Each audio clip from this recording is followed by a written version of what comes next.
El siguiente programa es presentado por...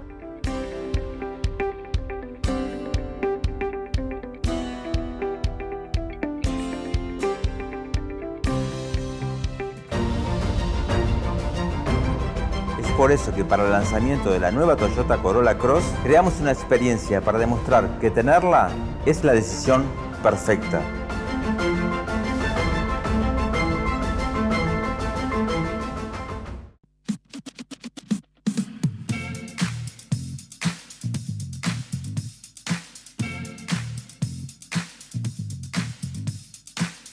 ¿Qué tal, amigos? Un gusto. Estamos en este programa, el número 450, número significativo, número particular, 12 temporadas. Y en esta oportunidad, con Daniel Rosich, de viaje, que está en Chile. Pero bueno, de cualquier manera me toca la responsabilidad, y con muchísimo cariño y muchísimo respeto por lo que estamos haciendo, quería decirles a ustedes que nosotros estamos luchando por un tema que realmente nos genera muchos desvelos y muchos sacrificios. Pero lo hacemos con mucha satisfacción porque vamos consiguiendo resultados.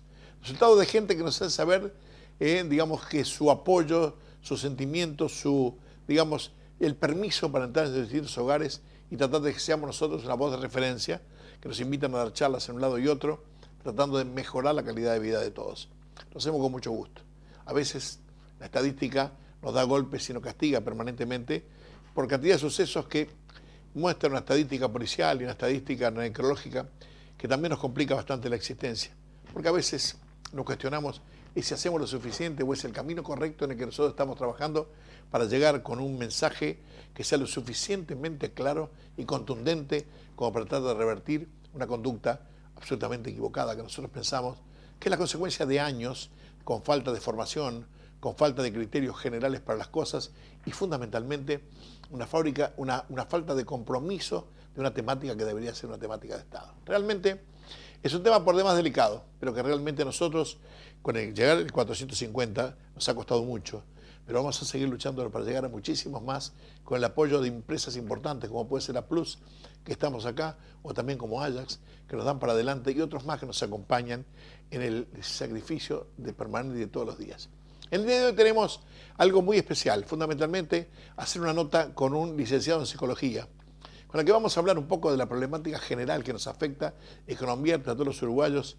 Y me acuerdo de aquel gerente de la compañía aérea alemana de la Lufthansa que antes de irse del Uruguay dijo estar encantado con nuestra sociedad, estar encantado con los uruguayos, pero que no entendía qué es lo que pasaba, que nos subíamos a un auto y nos convertíamos en fiera. Y a veces era difícil que nosotros encontráramos una respuesta que fuera lo suficientemente clara como para decir que éramos buenos o que a veces cometíamos errores. Es un sacrificio. Estamos por el camino.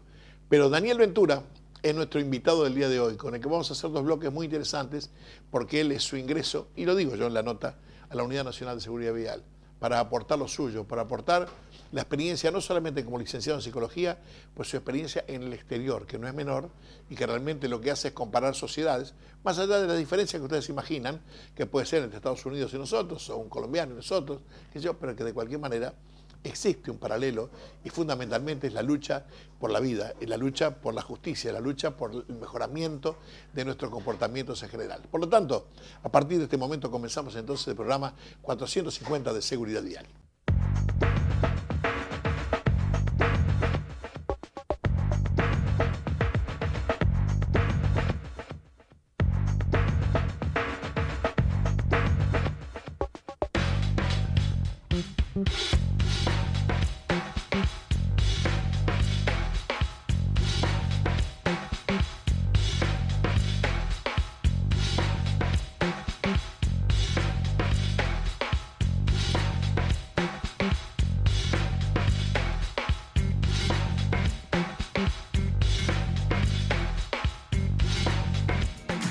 Ayer, hace un día nada más, me encuentro con alguien que prácticamente no nos conocíamos, Daniel Ventura, licenciado en psicología. Lo importante de toda esta historia, más allá de su capacidad técnica y los antecedentes, en su participación en épocas anteriores también en la Unidad Nacional de Seguridad Vial, es que ahora se integra a nuestro equipo y es por demás una adquisición más que valiosa, impulsada por el escribano Alejandro Darpa, que es el presidente de la unidad. Así que, Daniel Ventura, un gustazo recibirte y vamos a charlar de esta temática que nos apasiona y que naturalmente es tu métier. Bueno, para mí es un gusto porque siempre fui un admirador de vuestro programa, del programa de ustedes, y por los contenidos, por el enfoque preventivo y de preocupación social que tienen. La verdad que para mí es un placer estar hoy en el programa. Daniel, tenemos un problema que no es novedad para ti, novedad para nadie, digamos.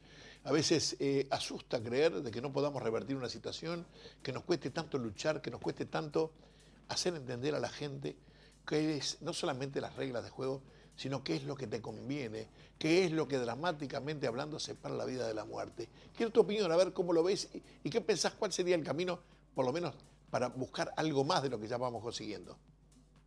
Sí, en Uruguay tenemos una población pequeña, 3,5 millones, lo sabemos todos, pero en realidad el tema de las muertes derivadas por la mortalidad en el tránsito son preocupantes hace ya mucho tiempo.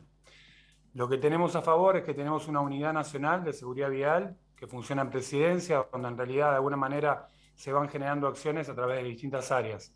Esto es una política pública integral, que no convoca solamente a la UNACEP, sino a todos los gobiernos locales, a todos los técnicos que estamos trabajando en la materia, y que de alguna manera de distintas disciplinas intentamos poner el foco y generar acciones para disminuir esa cantidad de fallecidos y cantidad de lesionados en el tránsito, que, bueno, si bien ha bajado en el último quinquenio, de alguna manera sigue siendo preocupante porque tendemos a que el número sea queremos que el número cada vez sea menor.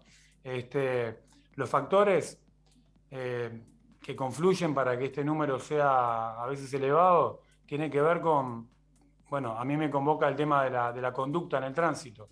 Es el enfoque de la psicología del tránsito, ¿no? Cómo nos conducimos y cómo nos hemos habituado a conducirnos en la vía, como peatones, como ciclistas, como automovilistas, como todo lo que tiene que ver con la convivencia ciudadana. ¿Tá? Entonces, nos hemos habituado, y esto es un tema de hábito, a transcurrir, a tener un comportamiento en el tránsito, ¿sí? Lo que sí siempre decimos es que en realidad los países más avanzados, que muchas veces decimos, Europa o Australia o qué bien Estados Unidos, en realidad lo que la gente tiene que saber y lo que tenemos que saber es que esos países en la década del 80 y la década del 90 tenían la tasa de mortalidad en el tránsito de las más elevadas, ¿sí? Tenían 2 dígitos, algunos llegaban a números que eran bastante preocupantes, tenían las mismas discusiones que hemos tenido nosotros en estas últimas 2 décadas, en cómo hacemos para bajar, pusieron un equipo técnico específico para justamente estudiar todo lo que tiene que ver con el comportamiento en el tránsito y también desde las distintas disciplinas cómo podían hacer para bajar. Hicieron un estudio en la Unión Europea en la década del 90 y todos estos países fueron bajando de 2 dígitos porque tenían, para que la gente más o menos, nosotros en Uruguay tenemos una tasa de 2 dígitos, de 12 cada 100.000 más o menos, 13 varía, va variando en la región, pero Europa tenía 18, 16 en la década del 80, Australia también, y fue bajando a través de un abordaje integral, de una política pública como política de Estado, más que política de gobierno, algo que en realidad generaron acciones específicas y llegaron hoy a tasas que están en un dígito, en 6 cada 100.000, 4, 3. ¿Ah? Es más, Francia había hecho un muy buen trabajo, se le llamó el milagro francés en aquel momento, y luego España lo superó y pasó a llamarse toda esa avanzada de España el milagro español, ¿no? Pero ellos lo lograron, obviamente que ahí pusieron no solamente el aspecto conductual del comportamiento, fue acompañado de todo lo que tiene que ver con la tecnologización en el tránsito y todo lo que tiene que ver con la fiscalización acompañada de esa tecnología, ¿sí?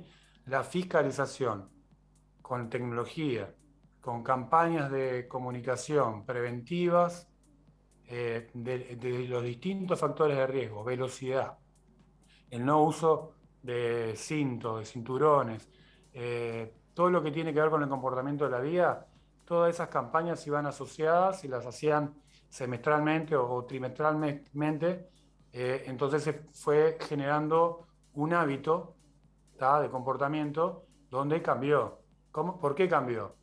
Si bien el factor educativo o el aspecto educativo es bueno, la fiscalización fue mucho más importante, por decirlo de alguna manera, en el sentido de la baja directa, ¿no? Entonces ahí fue tecnología aplicada, fue tecnología de radar en tramo, ¿tá? Que hoy en día Europa, obviamente, a ver, yo viví en Estados Unidos y la sensación subjetiva o perceptiva que uno tiene del control es muy alta. Yo sé que esto hace ruido en nuestra cultura, nosotros los uruguayos, cuando hablamos del control, ¿no? Porque dicen, bueno, tiene un afán recaudador. No, generalmente las personas saben, los ciudadanos y ciudadanas saben eh, dónde están los radares, saben todo. O sea, están informados. Lo que sí están informados es que si con toda esa información cometen la infracción, van a tener una consecuencia, ¿verdad? Y esa consecuencia impacta en lo monetario, y esa consecuencia impacta también en los programas que tienen, ¿no? Que acompañan un poco también a lo que tiene que ver con lo monetario, son programas para sociosanitarios. Entonces, eso en realidad es una parte de la política pública que en los países más avanzados funciona muy bien. Yo lo que pienso, Daniel, dijiste algo muy importante y que esto es un tema de Estado. ¿Y por qué digo es un tema de Estado? ¿Por qué? Porque también hablamos de la educación. Pero hablábamos el otro día en la oficina, cuando hablábamos y decíamos, el tema es que es una creencia equivocada que solamente hay que empezar a enseñar a los niños y el resto te olvidás.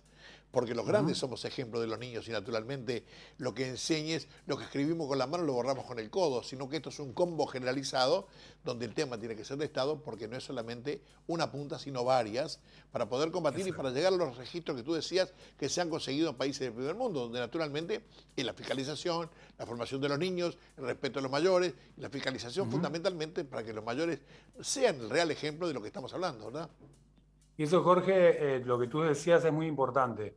Se le ha encargado a los niños y todo el tema del cambio del mundo, ¿no? En medio ambiente, en seguridad vial, en consumo problemático, en violencia. No, apuntemos a los niños porque los niños son el futuro y son el cambio. No, van a ser el cambio del mañana, pero ellos nos están mirando a nosotros. Hay un aprendizaje que nosotros los psicólogos, bueno, lo transmitimos siempre, que nosotros aprendemos por el primer modelo que es la familia, ¿no? O los referentes que hay, ¿está? Que se llama aprendizaje vicario o aprendizaje imitativo, ¿sí? Entonces ellos aprenden por imitación, ¿ok? Entonces ellos van de alguna manera a tener información, hoy en día sí son más sensibles porque a nivel educativo, yo no estoy diciendo que no, que la educación es importante y acompaña todo esto. Pero ojo con encargarle a los niños el cambio de hoy, porque el cambio de hoy somos nosotros adultos los responsables. Y mal estamos haciendo si en realidad estamos encargándoles a ellos, porque aparte es como que tenemos que esperar a que crezcan para que cambie, ¿no? En realidad lo podemos cambiar nosotros, porque tenemos la evidencia científica para hacerlo, para hacer este cambio, para Uruguay lograr tener un dígito, y estamos convencidos. Yo estoy trabajando, me vine en realidad a trabajar convencido de que en realidad podemos lograr ese dígito, entrar a la cancha, a ti que te gusta el deporte, Jorge, al equipo de ustedes, y nosotros que somos futboleros o rugby o cualquiera, nos gusta entrar a la cancha a tratar de ganar, a jugar el partido aunque cueste, ¿no? Y en esto, la mirada también de querer jugar y ganar el partido, si lo tomamos así, es decir, no lo vamos a ganar, siempre va a haber lamentablemente fallecidos y va a haber lesionados en el tránsito, pero sí vamos a dar todo. ¿Sí? Nosotros tenemos que estar tranquilos de que estamos dando todo. Y dando todo es munirse de las herramientas técnicas y de la evidencia científica, de las buenas prácticas de otros países, que por ahí hay técnicos que le dicen, no, pero no son extrapolables, nosotros no somos Japón, nosotros no somos Francia. Sí, pero nosotros tenemos políticas públicas que ellos no tienen. Y sí. Ojo. Daniel, escúchame, mirá. Sí. Es tan importante lo que estamos hablando. Yo quiero ir a unos consejos comerciales nada más y volvemos a su segunda parte. ¿Por qué? Perfecto. Porque hay algo tan importante que dijiste y parece que si es extrapolable o no, que comparemos el deporte con lo que nos está pasando. Pero el deporte, si hay algo para el triunfo fundamental, es la disciplina. Y es algo que nosotros nos está faltando. Corte comercial, enseguida volvemos.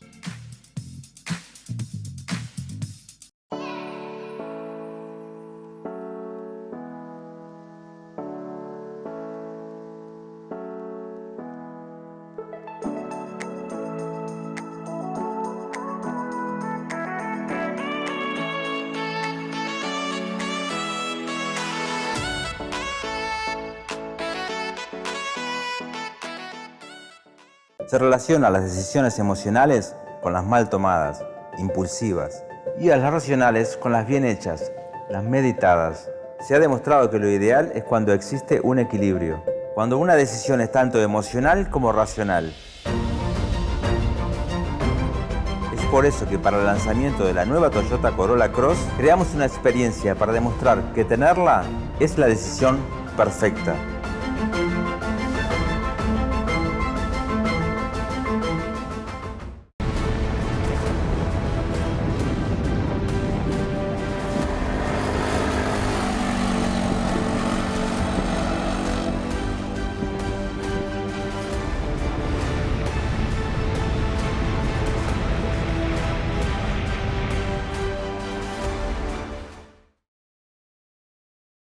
Venía por la ruta, tranqui, qué sé yo, 70, 80.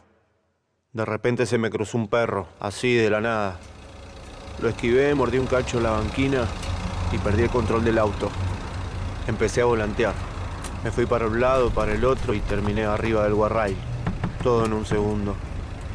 Al toque apareció un hombre. Me preguntó si estaba bien, me dijo que me quede quieto. Y apareció otro que llamó una ambulancia. Sí, 200 metros.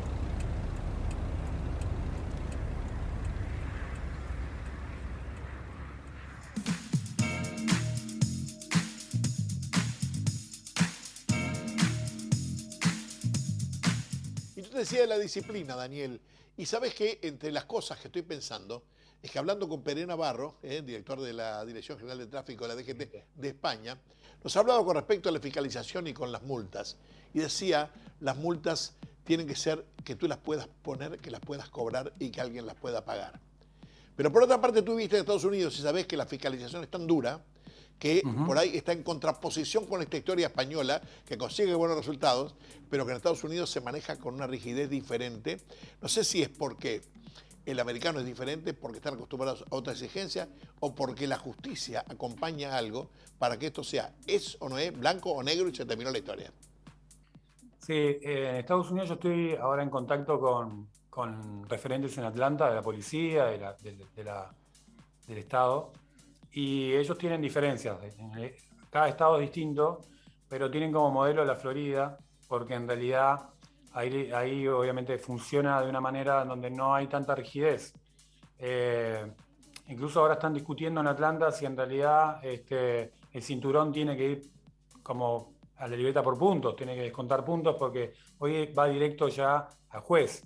Es muy rígido y es extremadamente duro y las consecuencias para el ciudadano son muy fuertes, ¿no? Porque hay una condena también social, porque pierde un día de trabajo, porque en lo económico, como tú decís, Jorge, es complejo. Entonces han querido flexibilizar. ¿Por qué están flexibilizando? Porque en realidad también están obteniendo otro hábito. Cuando tú hablas de disciplina, el hábito, si lo llevamos al deporte, el hábito en el deporte de alto rendimiento es un hábito, la repetición, el ir a entrenar, el sacrificio. Bueno, si lo extrapolamos, lo llevamos a la convivencia ciudadana, en realidad, bueno, digamos que cuando se incorpora un hábito en la conducción o en la convivencia ciudadana, se incorpora una forma, no tiro el papel al piso porque sé que me van a poner una multa de tanta plata, ¿sí? No ensucio, ¿ok? Si fumo en un lugar donde en realidad no está habilitado, me multan. Si hago cumplo con determinada conducta, está penada y si la controlan, bueno, no la voy a volver a hacer, ¿se entiende? Y eso va a aportar a la convivencia ciudadana. Entonces, se entiende que, bueno, que se han generado hábitos en esos estados donde en realidad ha cambiado la conducta, ¿sí? Y además, obviamente, que hoy yo hablaba de la educación, claro, en la educación, hoy esos países también tienen otras problemáticas en otros aspectos, ¿no? Que no los tenemos nosotros. Por ejemplo, la violencia, por ejemplo, las armas.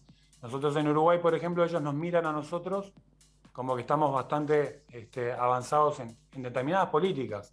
Entonces, a veces miramos muy hacia esos lugares como los modelos perfectos, pero ellos, claro, han transitado y han bajado las acciones con una verdadera política de Estado y las han mantenido, ¿no? A través del tiempo. Y eso es lo que los ha hecho de alguna manera, bueno, obviamente que también hay un despliegue de todo lo que tiene que ver con lo que destinan a este tipo de políticas, ¿no? Lo que tiene que ver con lo económico, con lo que tiene que ver con lo presupuestal. Claro que sí. Pero nosotros tenemos en Uruguay, se estiman costos elevados por lo que tiene que ver con siniestralidad vial. Estamos hablando de que el estudio, por ejemplo, que se hizo en UNACEB habla de 500 millones de dólares, pero si ahí le sumáramos los costos de todo lo que tiene que ver con la asistencia hospitalaria, bueno, otro tipo de costos, se calcula que están más de 1.000 millones de dólares anuales, ¿no?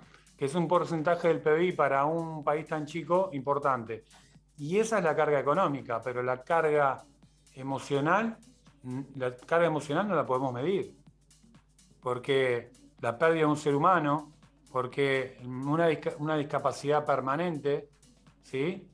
Eso no lo podemos medir. El impacto emocional, el impacto social, el impacto que tiene en la vida de la persona, no lo podemos medir. Pues sabes, Daniel, Generalmente, sí. que nosotros tenemos muchas cosas, muchas diferencias con países, llamemos, del primer mundo, ¿de acuerdo?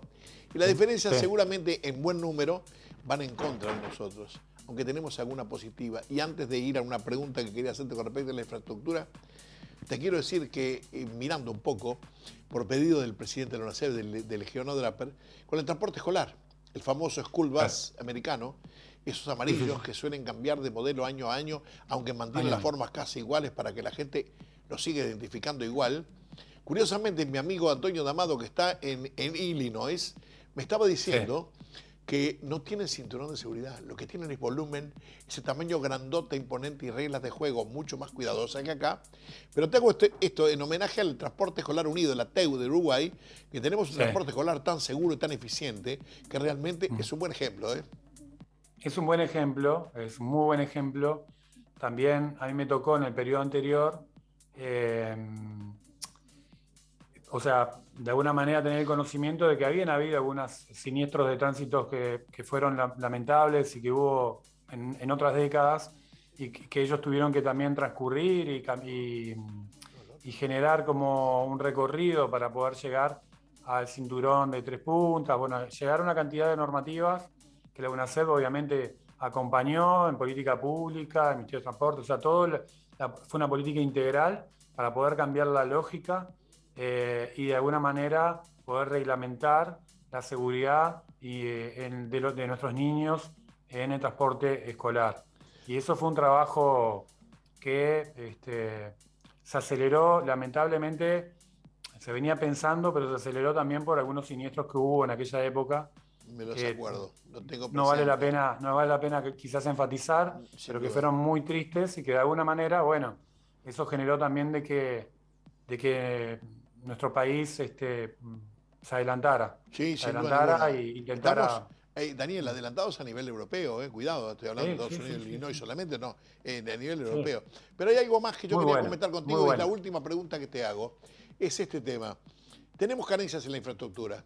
Y hay uno de los temas que ha llegado a que se consiguiera buenos resultados en Europa por una infraestructura menos hostil que la nuestra. Acá, por ejemplo, para decirte algo, tenemos una cantidad de alcantarillas al costado de la ruta que nos persiguen, y la salida de la ruta y pegar contra la alcantarilla que te detenga a cero, eso significa algo, o lesiones graves o la muerte directamente. Sí. Sí, la infraestructura y ahí toda el área de ingeniería vial y los ingenieros que tienen todo el enfoque en infraestructura son fundamentales. Están las famosas vías perdonadoras también, están para los camioneros que manejan mucho. Hay mucha literatura, hay mucha bibliografía en función de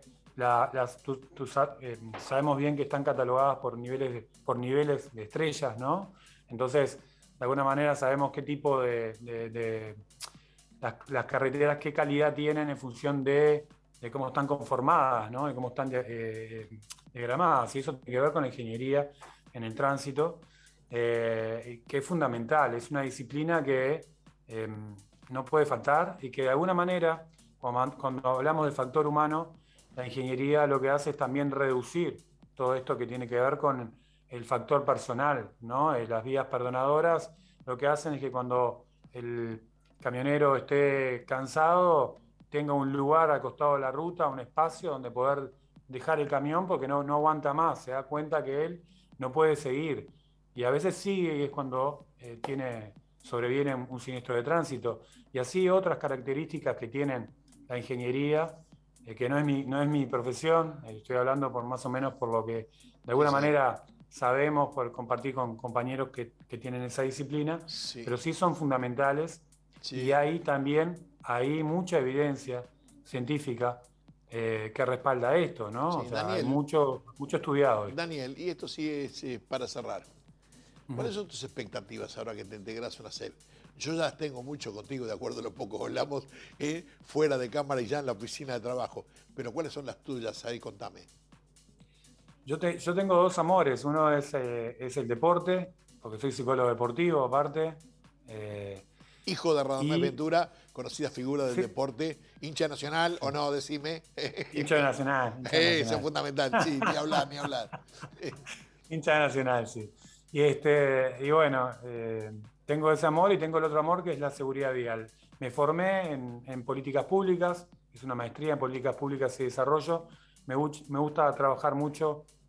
De hecho, los 2 años antes de irme a Colombia trabajé en la Secretaría Nacional de Deporte, en todo lo que tiene que ver con elaboración de proyectos en política pública, aterrizarlos, pero a mí lo que me gusta, y mis expectativas, hablando de mí, pero es difícil hablar de mí porque esto se hace en equipo, pero en realidad mis expectativas, es como te dije hoy, Jorge, es entrar a la cancha, a dar todo y a trabajar en equipo para lograr bajar la siniestralidad o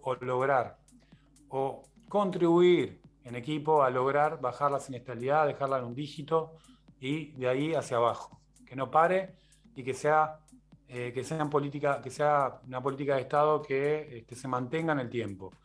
Es eso, y que en realidad lo que quiero es que se muera menos gente en el tránsito, que haya menos lesionados en el tránsito. Que en mi país pueda decir eso, que podamos trabajar en equipo para disminuir la mortalidad en el tránsito.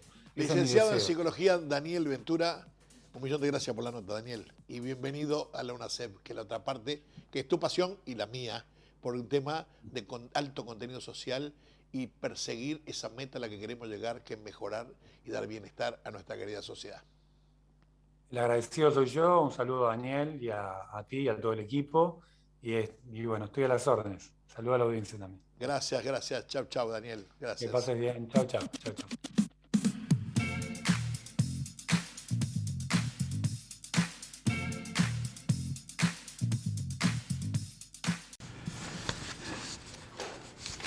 Thank you. Good morning, sir. Good morning, Judge. Mr. Coelho, you are charged with a school zone violation. Beg pardon? You are charged with a school zone violation, which means that you were exceeding the speed limit in a school zone. I don't drive that fast, Judge. I'm 96 years old and I drive slowly, and I only drive when I have to. I was going to the blood work for my boy. He's handicapped. You were taking your son to the doctor's office? Yeah, I take him for blood work every 2 weeks because he's got cancer. You are a good man. You are a good man. You really are what America is all about. Here you are in your 90s, and you're still taking care of your family. That's just a wonderful thing for you. Well, how old is your son? 63. Yeah. And Daddy's still taking care of him, right? I only drive when I have to. Yeah. You see that young man over there? That's my son. Now, he's looking at me saying, Dad, when you're in your 90s, you're going to be driving me around. You're setting a bad example for my kid. You're putting a lot of pressure on me. Listen, sir, I wish you all the best. I wish the best for your son, and I wish you good health, and your case is dismissed. Good luck to you, and God bless you. Thank you.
Se relaciona las decisiones emocionales con las mal tomadas, impulsivas, y a las racionales con las bien hechas, las meditadas. Se ha demostrado que lo ideal es cuando existe un equilibrio, cuando una decisión es tanto emocional como racional. Es por eso que para el lanzamiento de la nueva Toyota Corolla Cross creamos una experiencia para demostrar que tenerla es la decisión perfecta.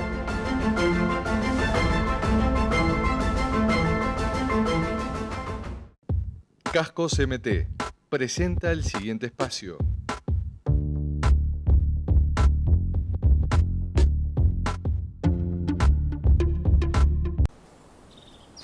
El año pasado murieron más de 100 personas atropelladas en las carreteras españolas y muchas de ellas fueron en verano.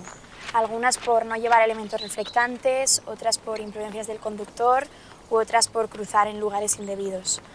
Pero realmente no llegamos a ser conscientes, a no ser que sea tu hermana, tu hijo o alguien famoso.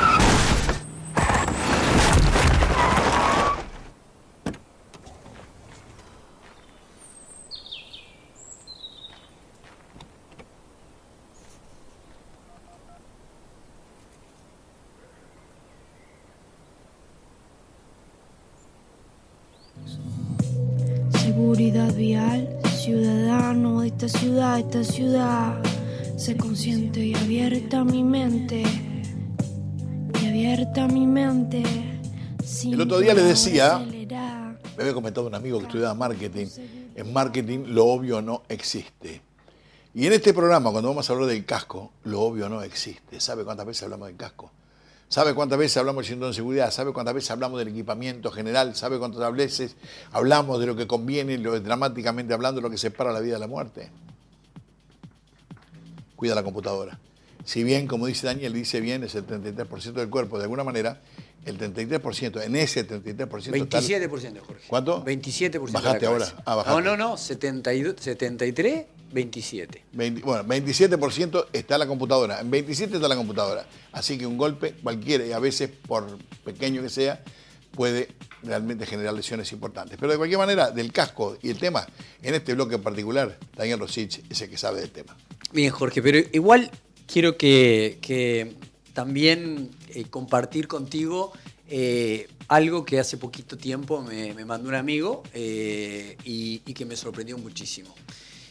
A veces uno habla del casco, de la importancia que tiene y que lo hemos comentado muchas veces acá en este programa, que cuando uno hace un relevamiento se encuentra que, y este número no es inventado, de que cada 100 cascos que están circulando, uno solo cumple con la normativa SR2205.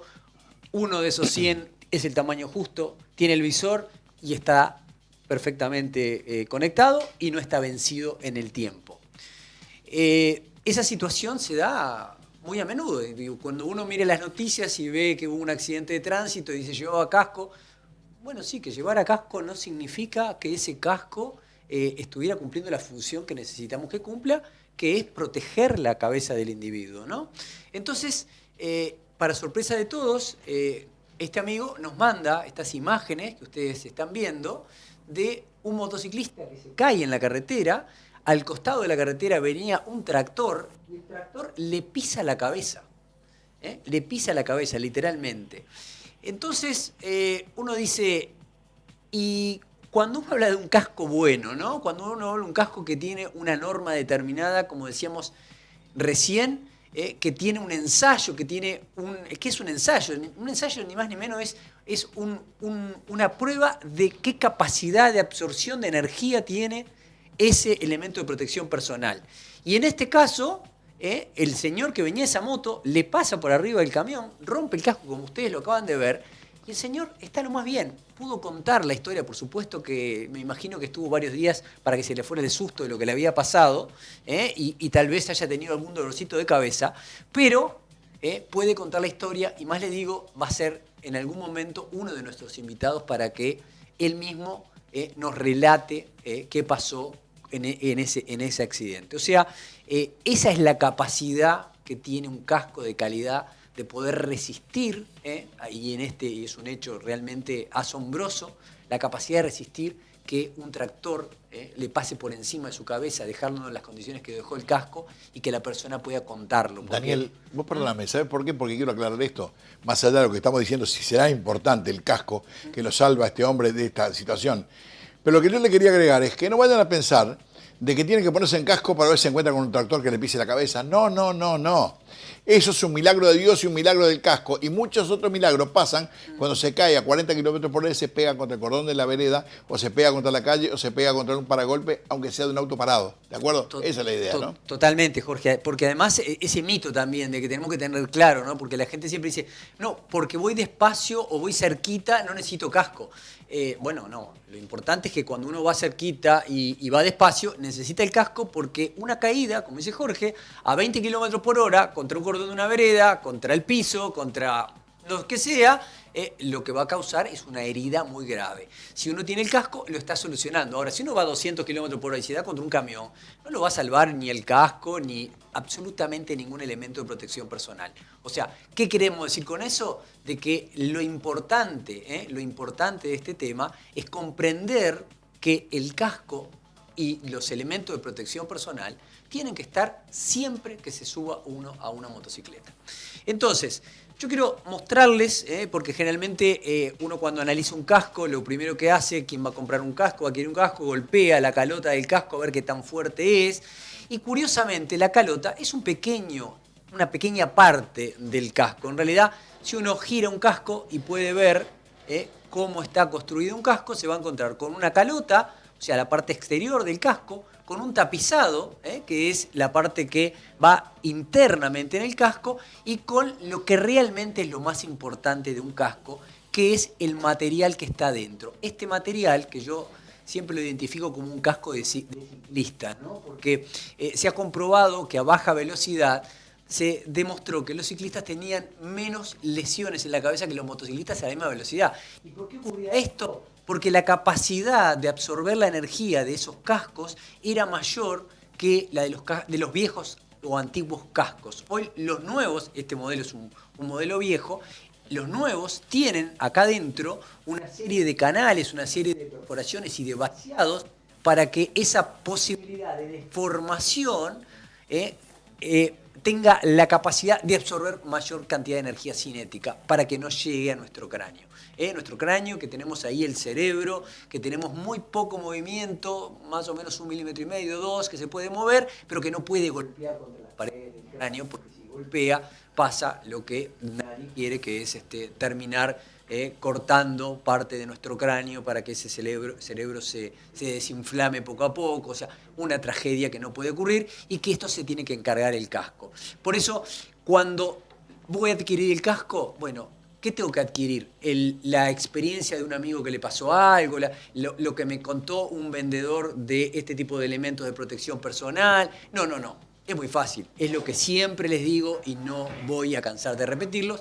Es saber cuál es la norma, que es la que yo les quiero marcar acá, que es la SR2205 y ahora R2206, que es la nueva norma para el mercado común europeo, la que me está dando las garantías de ese casco que ustedes vieron hoy, que fue embestido o pisado por un tractor, porque era un casco con esta norma. En este caso era un casco de la línea MT, que es la que por supuesto recomendamos, pero no solamente porque hoy son nuestros patrocinadores en este programa, sino porque cumplen con esta norma, que es lo único que nos interesa. Es saber tener la tranquilidad absoluta de que usted va a tener un casco que va a cumplir la función que usted quiere, que no es que no lo multen, lo que usted quiere es que no se lastime, ni usted, ni la persona que lo acompaña, y mucho menos si tiene seres a quien ama, que andan en moto. No se olvide que lo más importante es que ese casco tenga la norma para que se cuide de la mejor manera.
Se relaciona las decisiones emocionales con las mal tomadas, impulsivas, y a las racionales con las bien hechas, las meditadas.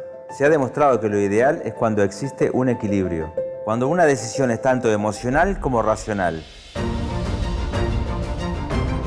Es por eso que para el lanzamiento de la nueva Toyota Corolla Cross creamos una experiencia para demostrar que tenerla es la decisión perfecta.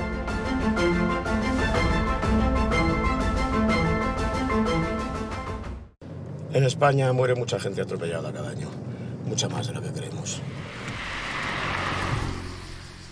Unos al salir del coche por una avería, otros caminando por el arcén, otros por una distracción, sin más. Y la verdad es que no somos conscientes. Hasta que la víctima es tu padre, tu novia, tu hijo. O alguien famoso y...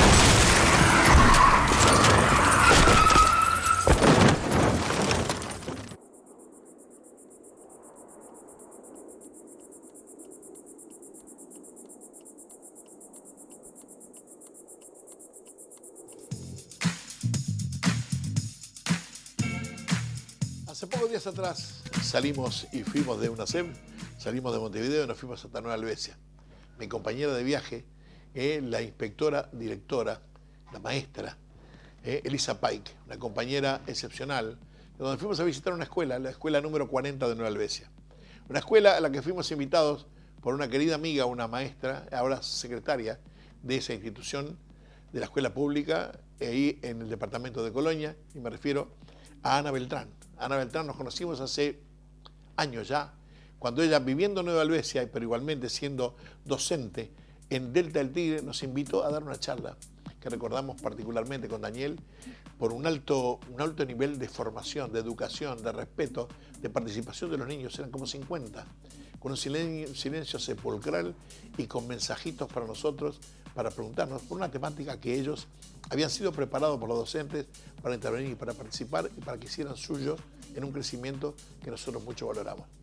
Ahí mantuvimos una relación en el tiempo con Ana Beltrán y ahora nos hizo saber de su interés, a ver si podíamos llegar hasta Nueva Helvecia. Y naturalmente recibimos la invitación con muchísimo gusto, por supuesto que sí. Acompañado también, Ana, por la directora, Solana Fierro, que también nos recibió con muchísimo cariño y fundamentalmente con un sentimiento similar al nuestro en lo que respecta a una temática que tanto nos preocupa. Y ahí fuimos, ahí estaban los niños, llegamos un poco tarde.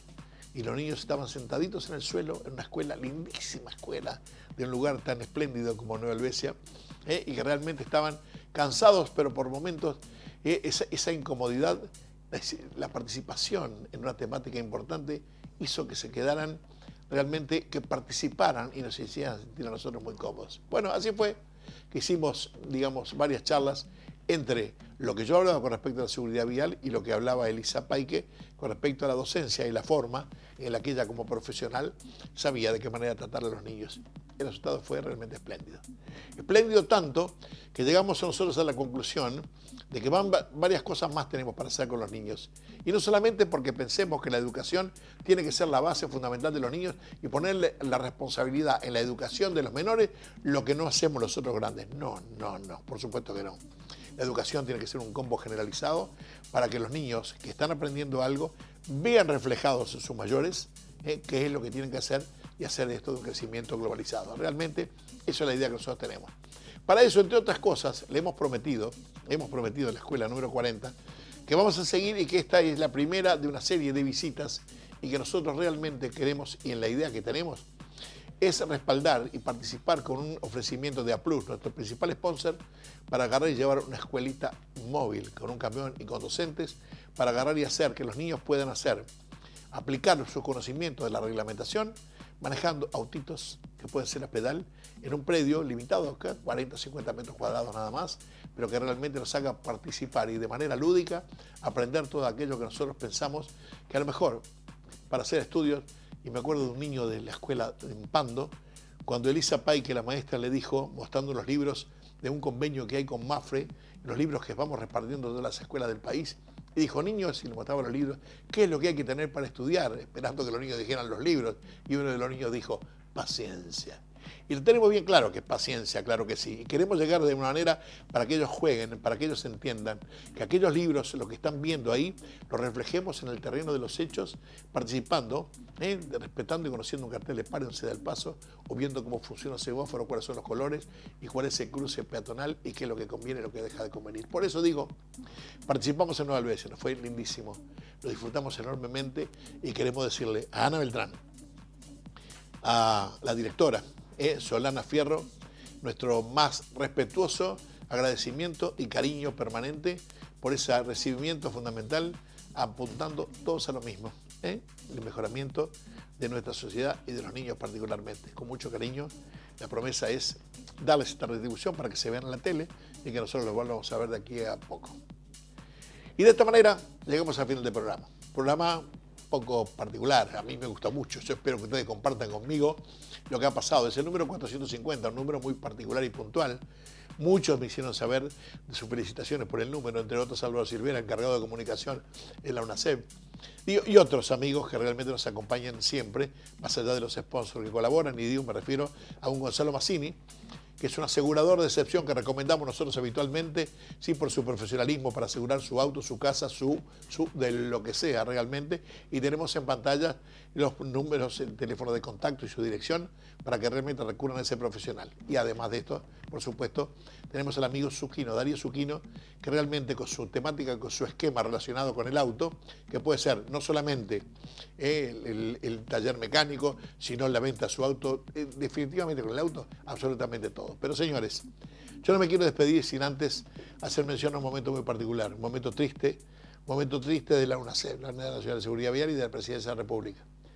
Nos tocó a nosotros esta vez un siniestro, se llevó la vida de dos compañeros, de Freddy Bañasco y de Juan Carlos Rodríguez, que realmente mucho lamentamos y que queremos hacer llegar a sus respectivas familias nuestras condolencias y fundamentalmente también a todos sus compañeros de trabajo, algunos de los cuales, con los cuales hemos participado muchas veces y recorrido buena parte de las rutas del país, también con Freddy Bañasco. Gracias por habernos acompañado hasta la semana que viene.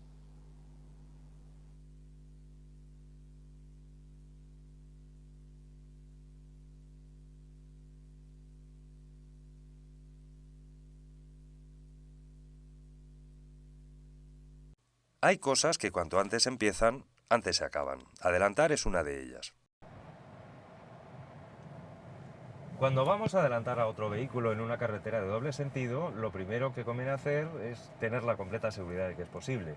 Si lo es, si decidimos iniciar la maniobra, hay dos formas de hacerlo.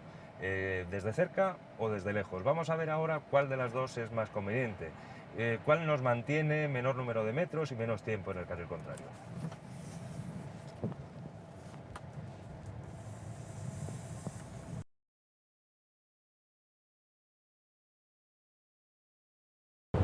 Un adelantamiento será tanto más corto cuanto mayor sea la diferencia de velocidad entre los dos vehículos. Este coche circula a 70 km por hora y el que lo adelanta va a 90. Y en este caso la diferencia de velocidad es mayor, 70 contra 110 km por hora. Se ve que para conseguir una diferencia de velocidad grande, lo mejor es coger carrerilla. Si vamos justo detrás de un vehículo que circula, por ejemplo, a 70 km por hora, iniciamos el adelantamiento casi a la misma velocidad que él. Si por el contrario empezamos a acelerar mucho antes de cambiarnos de carril, en el momento de hacerlo ya habrá una diferencia de velocidad grande. Aquí el coche que adelanta empieza cerca del adelantado, sale casi a la misma velocidad y por eso recorre más espacio comparado con un adelantamiento que comienza más atrás y por tanto con mayor diferencia de velocidad. Empezar a adelantar desde atrás tiene más ventajas. Vamos a comprobarlo. Una es que si estamos lejos tenemos una perspectiva mejor de la carretera. Por ejemplo, no siempre hace falta desplazar el coche a un lado y otro para ver. Si estamos cerca, el coche que va delante nos quita más visión. Si empezamos a acelerar desde lejos, podemos ver cuánto espacio ganamos al coche precedente, y así tenemos una idea más precisa del espacio que vamos a necesitar para adelantar. Y otra ventaja más de empezar desde atrás es que resulta más fácil elegir la marcha adecuada para la maniobra. Si empezamos a acelerar pronto, será más fácil evitar cambiar de marcha durante el adelantamiento.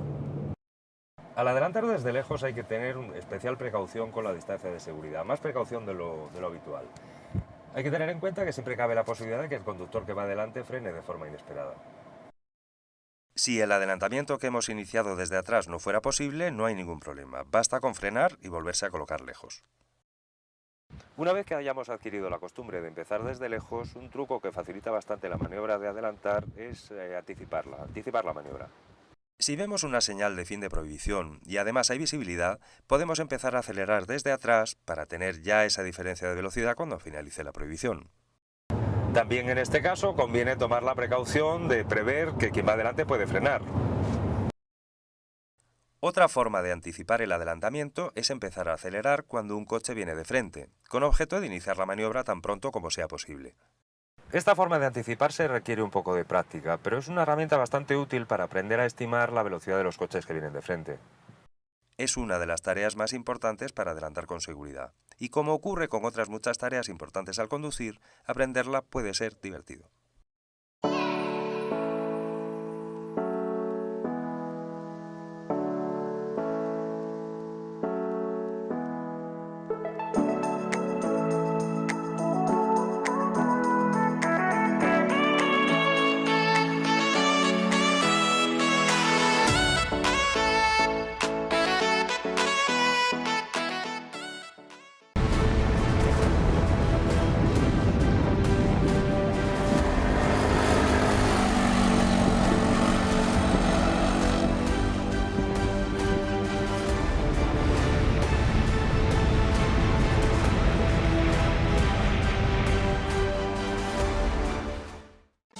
Experimenta conducir tu moto con auténtica seguridad.